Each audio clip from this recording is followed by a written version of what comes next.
ఆ తల్లి పేరు మీదుగానే ఒక దేశ రాజధాని నగరానికి పేరు ఏర్పడింది. ఇది 52 శక్తిపీఠాలలో ఒకటిగా పరిగణిస్తారు. మన పొరుగు దేశంలోనే ఉంది. సతీదేవి కిరీటంలోని రత్నం ఇక్కడ పడిందని చెప్తారు. ఆ తల్లే ఢాకేశ్వరీదేవి. బంగ్లాదేశ్ రాజధాని నగరం ఢాకా నగరంలోని ఢాకేశ్వరీదేవి.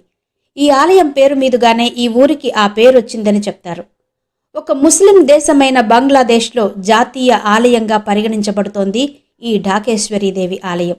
ఇంతకీ ఈ ఢాకేశ్వరీదేవి కథేంటి? ఆలయ చరిత్రేంటి? ఈ ప్రశ్నలొస్తే చాలా విశేషాలే కనబడతాయి. అవేంటో ఈ వీడియోలో తెలుసుకుందాం. బంగ్లాదేశ్లో పురాతన ఆలయం ఈ ఢాకేశ్వరీదేవి ఆలయం. ఢాకేశ్వరి అంటే దుర్గమ్మే. ఈ ఆలయ నిర్మాణానికి సంబంధించి ఖచ్చితమైన ఆధారాలంతగా లేకపోయినా బంగ్లాదేశ్ రాజవంశాలలో ఒకటైన సేన్ వంశపు రాజు బల్లాల సేన్ నిర్మించినట్టు చెప్తారు. బంగ్లాదేశ్ను పాలించిన రాజవంశాల్లో సేన్ వంశం వారిది ఒక ప్రత్యేకత.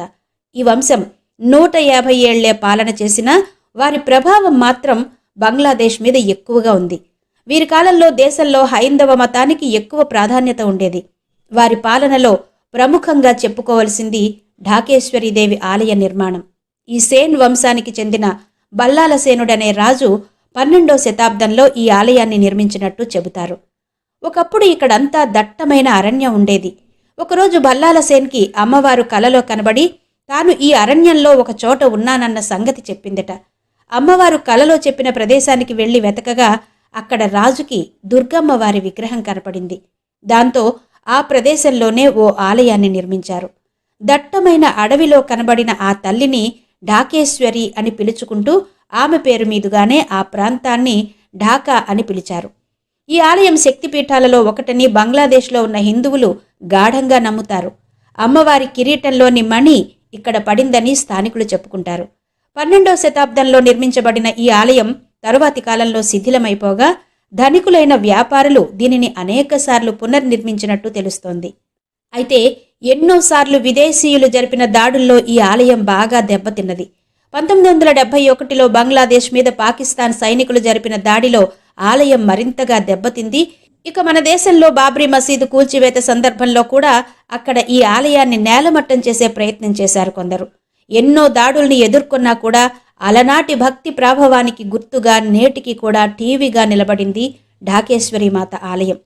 ఢాకేశ్వరి ఆలయంలో 10 చేతులతో కనిపించే కాళికా అమ్మవారితో పాటు వాసుదేవుని విగ్రహం, శివలింగాలు కూడా కనిపిస్తాయి. బల్లాల సేన్ కాలంలో ఈ ఆలయం నిర్మించిన కొత్తలో ఇక్కడ బంగారు విగ్రహం మూల విరాట్టుగా ఉండేదట. ఆ తరువాతి కాలంలో దేశ విభజన సమయంలో జరుగుతున్న దాడులకు భయపడి ఆ విగ్రహాన్ని పశ్చిమ బెంగాల్కు తరలించినట్టు చెబుతారు. ప్రస్తుతం ఢాకాదేవి ఆలయంలో ఉన్న అమ్మవారి విగ్రహం మూల విగ్రహానికి నమూనా విగ్రహంగా చెప్తారు. ప్రస్తుతం బంగ్లాదేశ్లో ముస్లింల సంఖ్య అధికం. కానీ ఈ గుడికి ఉన్న ప్రాధాన్యత దృష్ట్యా ఈ ఆలయాన్ని బంగ్లా జాతీయ మందిరంగా ప్రకటించారు. దసరా, శ్రీకృష్ణ జన్మాష్టమి లాంటి రోజుల్లో ఈ ఆలయం పూర్వ వైభవాన్ని గుర్తు చేస్తూ సందడికి మారుపేరుగా ఉంటుంది. పూర్వపు వైభవం లేకపోయినా ఇక్కడ ప్రముఖ హిందూ దేవాలయంగా చెప్పుకునేది మాత్రం ఈ ఢాకేశ్వరీదేవి ఆలయమే.